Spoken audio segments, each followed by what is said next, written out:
A modern human lives in a world with all kinds of new challenges that didn't exist even maybe 100 or 200 years ago, let alone hundreds of thousands of years ago when humans evolved. Pollution in our air, heavy metal toxicity in the water, microplastics, stress from sitting at a job all day, like all these things like didn't exist. And so we basically have created for ourselves a lot of new problems, and we don't have the biological tools to deal with them. And so rather than maybe protecting us from bad bacteria, were there ways that we could engineer it to do one additional function that we know is beneficial to you no matter what? Alcohol is something that, basically we've intentionally been ingesting for the last 6,000 years. Most of the alcohol you drink is sort of pretty quickly absorbed in your bloodstream. It circulates throughout the body. It has the effects that alcohol has, and then it makes its way to the liver, and it's broken down in two stages. Alcohol is converted to acetaldehyde, and then acetaldehyde is converted to acetate. That intermediate acetaldehyde is highly toxic. So the idea was that we just wanted to complete the same reaction that was happening in the liver in the gut. So you drink this drink before you drink alcohol, and then the bacteria get into your gut,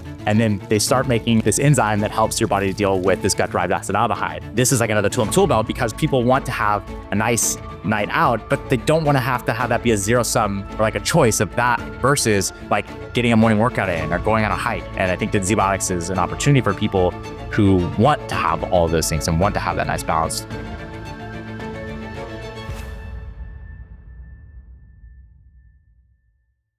Hi, Dr. Abbott. Thank you so much for meeting with us today and giving the Nutrition Insider the chance to learn more about ZBiotics and teach us a bit more about how alcohol impacts the body. Hey, Alexi.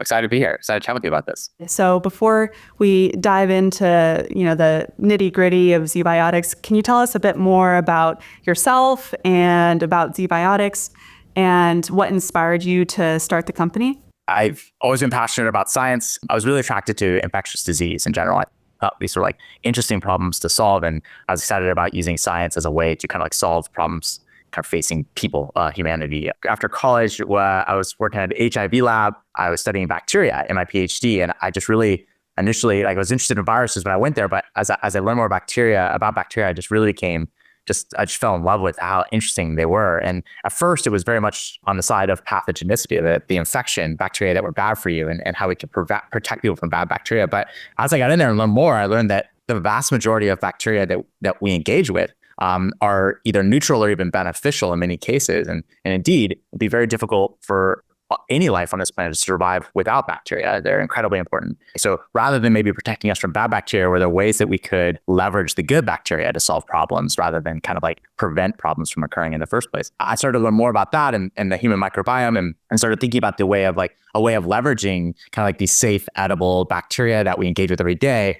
and using modern biotechnology to enhance them or direct them to do something very specific. And so I had this this worm in my brain that wouldn't go away at this idea of like taking a probiotic bacteria and then genetically engineering it to like perform some useful function. Probiotics are live, edible, safe bacteria, and they perform thousands of biological functions naturally. And these are all for the benefit of the bacteria. Yeah, tangentially, some of those functions can be useful to us. And that's kind of how the interaction happens between humans and bacteria. And so the probiotics industry is sort of like the idea that like, we'll just take these bacteria, then largely they're sort of like bacteria we know are safe, but not necessarily beneficial. They're sort of the leftovers of the dairy industry in most cases, like lactobacillus.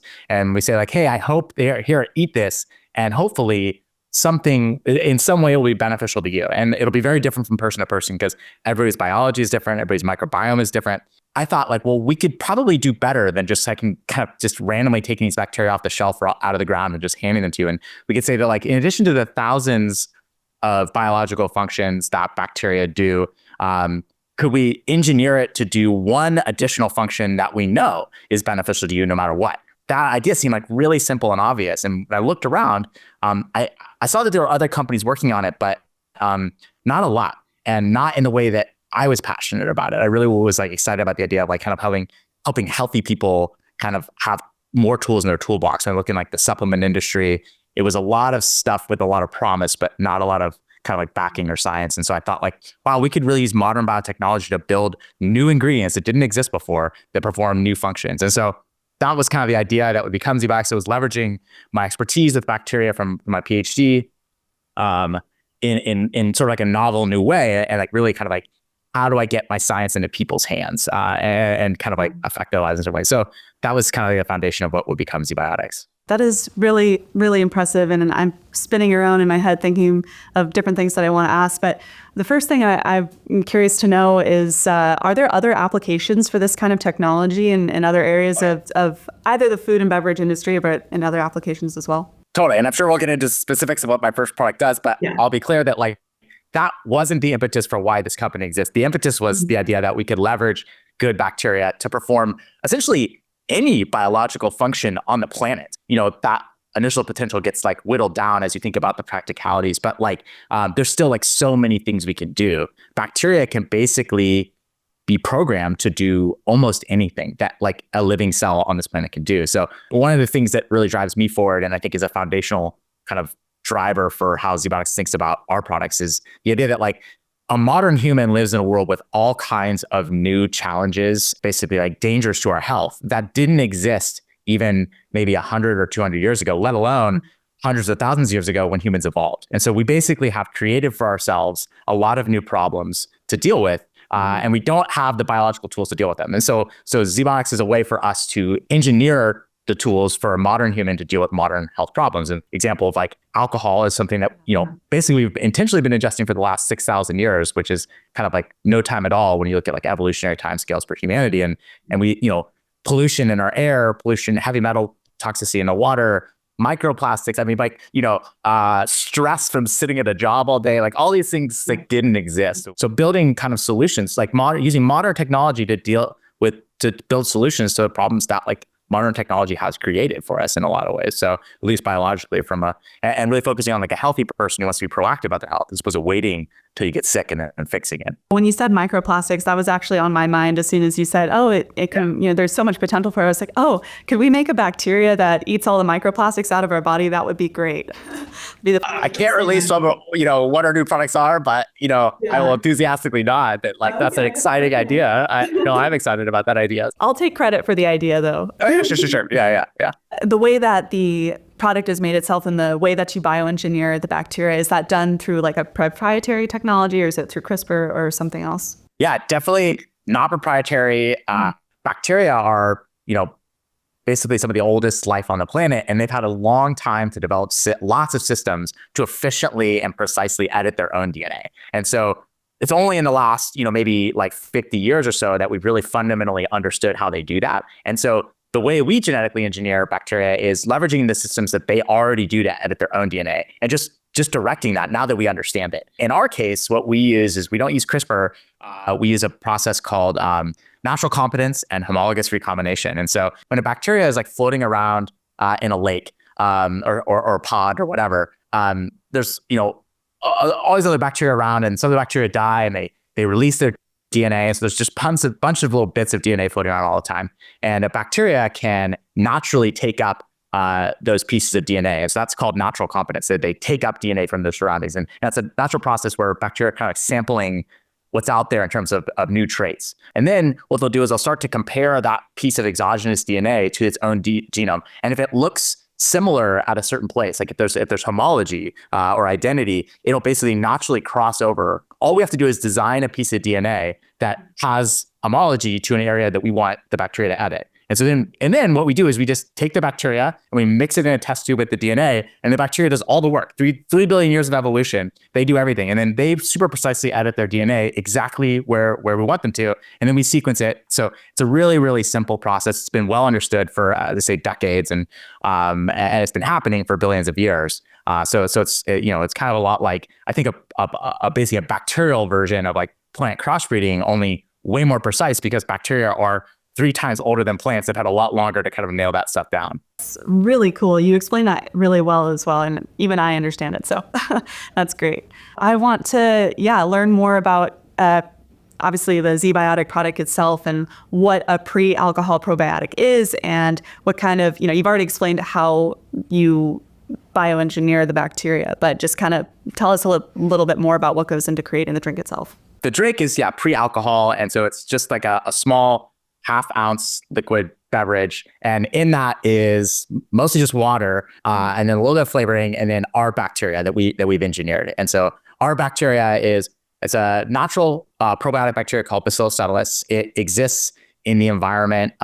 You likely eat it every day of your life. It's kind of like ubiquitous on the surface of fresh fruits and vegetables and stuff. Humans have actually been intentionally eating it in large doses for centuries because it's used in the fermentation of like kombucha and like natto and even like chocolate and things like that. So basically, we engineered it to have like this one extra gene to perform this one extra function in addition to the stuff it normally does. And so in this case, that function is the ability to break down acetaldehyde.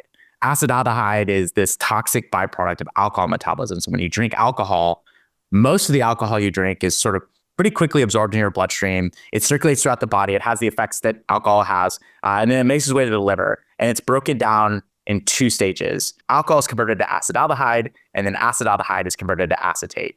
Acetate is innocuous, it's essentially vinegar. It's a short chain fatty acid. It's actually potentially beneficial, but that intermediate acetaldehyde is highly toxic, much more toxic than the alcohol itself, although alcohol too is also toxic. And the good news is that your liver, which is breaking down most of the alcohol, super efficiently does both steps. So pretty much all the alcohol that hits your liver is going to make its way to acetate. It's basically going to be detoxified. The story in the gut is a little bit different. So a small amount of the alcohol you drink is actually broken down directly in the gut, in large part by the microbes that live in your gut, before it can be absorbed into the bloodstream. So even though this is like a small amount of alcohol, it's not really meaningful in terms of intoxication. Almost all of that alcohol is converted to acetaldehyde, but then not subsequently to acetate. So even though only a little bit of alcohol is being broken down in the gut, the gut ends up being the major source of acetaldehyde in the body. We see colonic acetaldehyde levels 5 to 10 times higher than blood acetaldehyde levels. So we know that this is like a major source of acetaldehyde. Acetaldehyde is a highly soluble molecule, so it'll get absorbed in the bloodstream out of the gut, kind of wreak havoc throughout your body, make its way to the liver, be broken down efficiently, but at that point, it's kind of too late. So the idea was that we just wanted to complete the same reaction that was happening in the liver in the gut.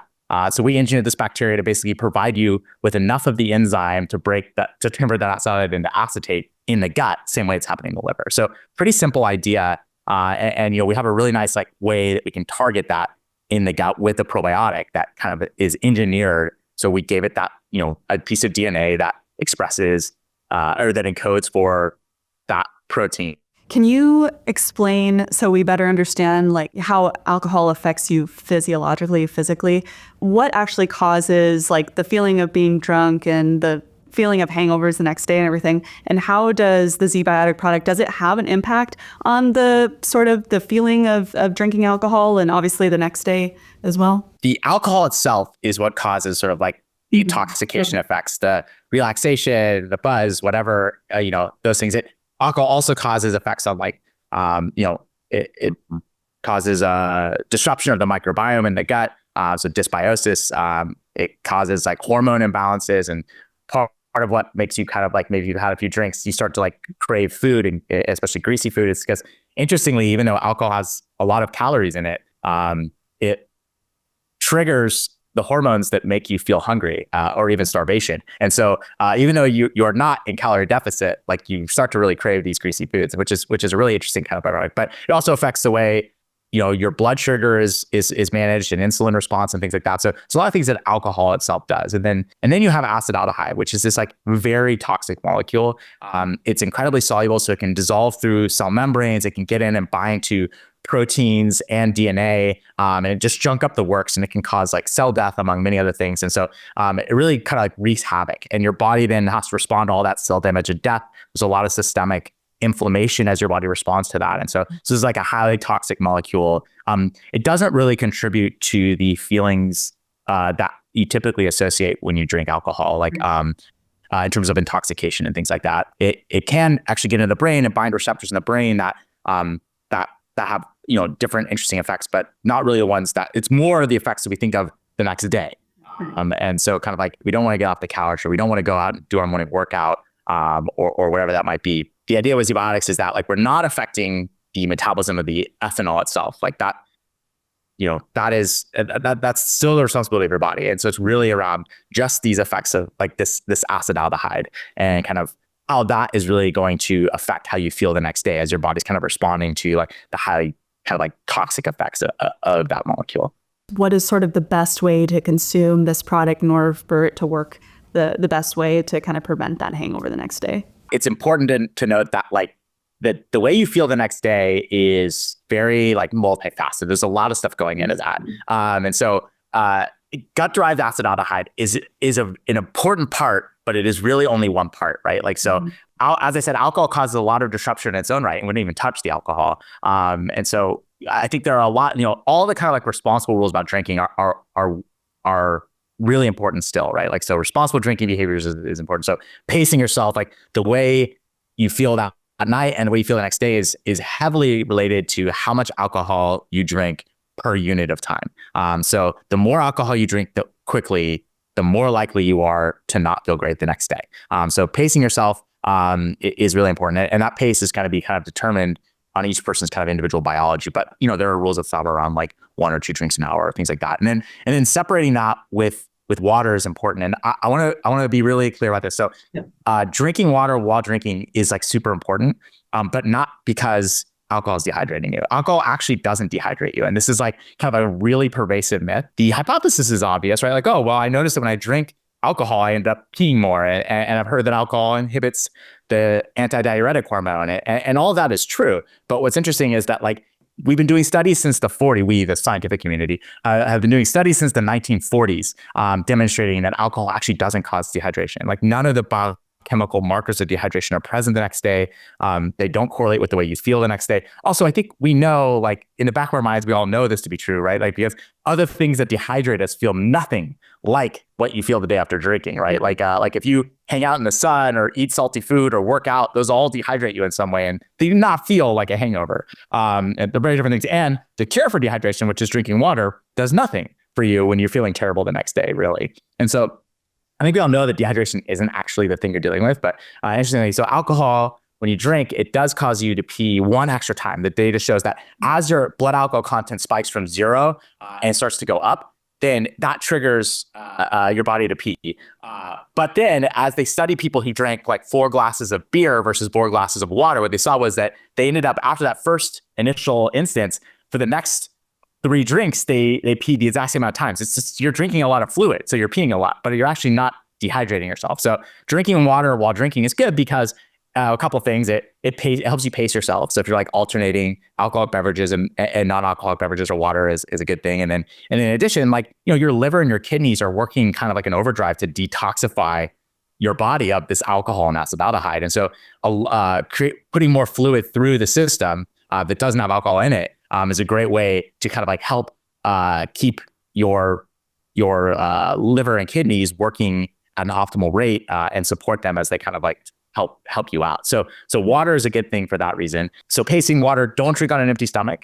So alcohol helps slow the absorption of alcohol. So that basically reduces alcohol per unit time, which supports your body. That also has been shown to, protect your gut from kind of the irritating effects of alcohol. So it's always a good idea to do that as well. And then stop drinking earlier. So alcohol is horrible. Ethanol itself has really negative effects on the quality of your sleep. So even if it might make you feel initially sleepy, it actually really like wreaks havoc on your sleep cycles and disrupts your brain from getting into the deepest levels of sleep throughout the night. So even if you're in bed for 8 hours, if there's alcohol in your system while you're sleeping, that's really like the equivalent of only a couple of hours of quality sleep at most. So when you wake up the next day, people really underestimate how important sleep is. So I often advocate for or advise, people who ask, my friends or whatever, that it's better to like drink, like kind of front load your drinks earlier in the night and then stop drinking earlier. So that the idea being that like you let your blood alcohol drop so that like right when your head hits the pillow, your blood alcohol content is at 0, and then you'll get much more quality sleep. So all those things are really important. And then layering on top of all those things you do with or without ZBiotics, then the best way to use ZBiotics is to do those things and then take ZBiotics as your first drink of the night. And so the idea is you drink this drink before you drink alcohol, and then the bacteria get into your gut, and then they start making this enzyme that helps your body to deal with this gut-derived acetaldehyde. That's kind of the piece of the puzzle that we didn't have a tool for before. And so all the other tools are still really important. And this is just one more tool in the tool belt to kind of complete the picture to some extent. Yeah, that's a very good way to list it out and everything. So drink more water, eat and sleep. And then, yeah, like you said, drink the ZBiotics. Would you say like before or after eating, or does it matter? It doesn't really matter. Like the idea is that the bacteria have to be in there at the time that the alcohol is in there. And so like if you eat food and then drink ZBiotics and then drink alcohol, it's all going to leave your stomach at about the same time. So that's fine. And, if you drink it, after you eat, before you eat food or whatever, it's, either way, the bacteria can persist in your gut for usually about a day.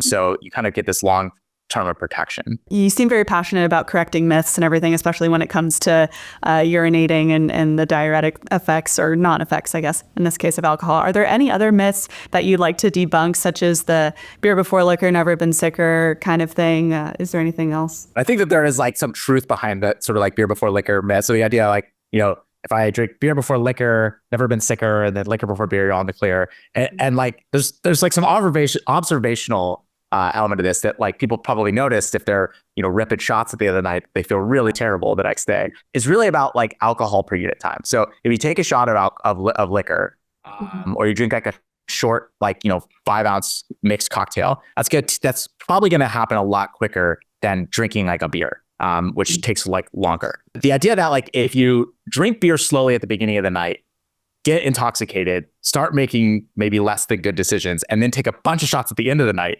you're like, you can quickly take like 3 or 4 shots before like you really realize you shouldn't be doing that.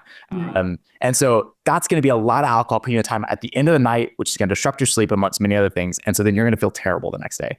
Alternatively, if you do drink the liquor early in the night while you're still clear-headed and making good decisions, you're probably more likely to limit yourself. You're also giving yourself more time to metabolize that. And then you drink beer at the end of the night. No matter if you're drunk and making bad decisions, you're probably not going to be able to drink it that quickly. So that's really, I think, the basis of that myth. But like ultimately, there's no like chemistry involved in like the liquor alcohol versus the beer alcohol. It's all the same. Yeah, we all wish that it worked that way, but yeah, unfortunately, yeah, there's no way. Ultimately, the answer is just to be responsible, and like you can't trust drunk you to be responsible. So like it's just sober you to strategize. Yeah. My last question is more of like a cultural kind of question. So we've kind of seen the, entering onto the scene, this sort of like sober curiosity trend. Why do you think that is? Why do you think people are kind of moving towards either being sober curious or being completely sober? I'm excited about this. And I think that like we see that in general, people are taking a much more proactive role in their own health. And there was sort of this mentality in the past of the 80s and the 90s in particular of kind of this all or nothing with a lot of things, right? That and we see this today. I don't know why I say 80s and 90s. I mean, like you like keto diets and no carb, right? Like everything is kind of like this all or nothing. People want this, like, if it's bad, then get rid of it entirely. And if it's good, like dial it way up. And that's not like how our biology is meant to be. Everything is really meant to be more in balance. And I think that that's true even with things that we know aren't the best for us in some ways. Like, so biologically, alcohol is not great for us, but maybe socially and psychologically, when used responsibly and in moderation, it can be beneficial. I think that people are starting to appreciate that more and more, that like, hey, just because this makes you feel good, I shouldn't go crazy on it. But also like cutting it out entirely is difficult or not realistic for me. And so like, how do I balance these two things out? If you're saying dry January, it means it's only a habit you intend to do for 1 month. And so instead, like, what if you were to say like, oh, I'm going to put in more rational and responsible drinking behaviors and restrict the number of drinks I have every week, restrict the number of drinks I have in a given night, like restrict the hours in which I'm allowed to have, like I allow myself to have alcohol. Those are sustainable habits that you could start in January and then literally carry out your route. And so I think that balance and that moderation makes a lot more sense than kind of like an all or nothing approach. Yeah, we've kind of, I think we're coming to the point where people are realizing more and more it's like not everything has to be black and white, like you were saying, and all or nothing and all that. So I think, yeah, ZBiotics is a really good way to kind of like bring that that kind of concept into their life, into their daily habits and everything, while still kind of like reducing the effects when you do want to have fun and you don't want to feel bad the next day. So yeah, really cool. And thank you so much for all that awesome information. The way you break it down, it all makes sense. So Oh, I really appreciate that. It's been super fun, and I appreciate all the great questions. Yeah, of course. Thank you again to Dr. Abbott for talking with us and you for watching. To stay up to date with the latest in health and wellness news and the best brands, make sure to hit subscribe in the bottom corner of your screen.